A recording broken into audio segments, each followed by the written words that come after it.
situation involving some money that he owed a gang member after they put out a hit on him. When Gregory Stewart, Rabbit, turned 13, he became one of the youngest 39ers gang members in the Ninth Ward. By the age of 15, his whole life changed when he hooked up and became good friends with a guy named Daryl, better known as Breezy.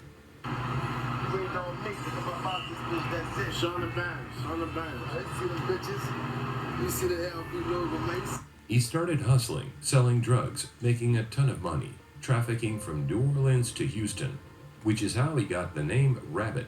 Rabbit was fast, and outrunning the cops was easy.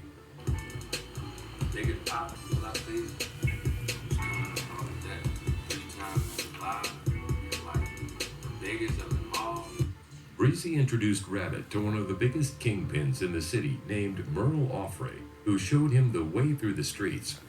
Rabbit's skills went beyond making money. He became one of the most ruthless killers in New Orleans history. The gruesome murder spree lasted for a year and a half in the streets of New Orleans. Broke out. Sadly, 2 people wound up being killed at this location. A third person is in the hospital at this point, clinging to life. And then right around the corner, Rabbit and the 39ers terrorized the streets and even became a target to other gangs.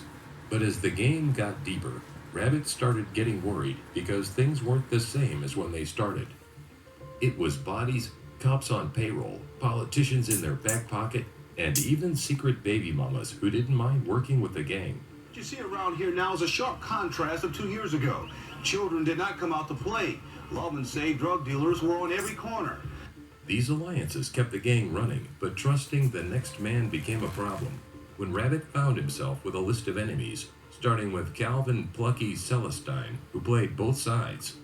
Rabbit's friend Breeze wanted him stopped, so he paid Rabbit to do the job and went to Texas during the time he was slaughtered. A couple of days later, Calvin Plucky Celestine was found deceased outside a home in New Orleans East. Rabbit took Kendall out with the help of Alonzo, Woody, Ashton, Pound, and Jasmine Rell as revenge for an attack of one of their members. Rabbit ended up getting hit in the arm by one of his friends and taken to the hospital. Days after he got released with a sling on his arm, he told one of the boys that he can still slide.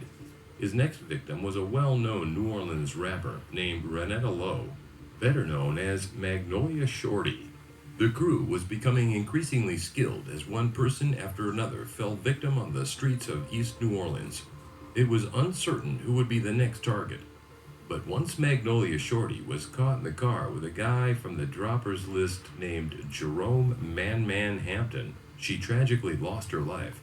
This put Rabbit in the eyes of the law. Not have any information regarding any suspects or motive in this case, but you mentioned Magnolia Shorty was gunned down yesterday. Within a year and a half, Rabbit managed to scratch off more than 12 names from the hit list. Murder spree ended with his arrest in June 2011 at a motel south of Atlanta on federal heroin distribution charges. By the age of 19, he was arrested and turned into a snitch. He exposed all of the 39ers to the FBI so he could get a lighter sentence. 10 of Rabbit 39ers members were arrested and accused in at least one killing. Each member faced firearms, conspiracy, and other charges that could give them years, if not life, in prison.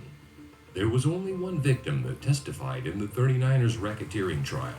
We're not going to mention his name out of respect. He was paralyzed for life from the attack. He was subsequently convicted and sentenced to 4 life sentences. Rabbit received 4 consecutive life terms in prison.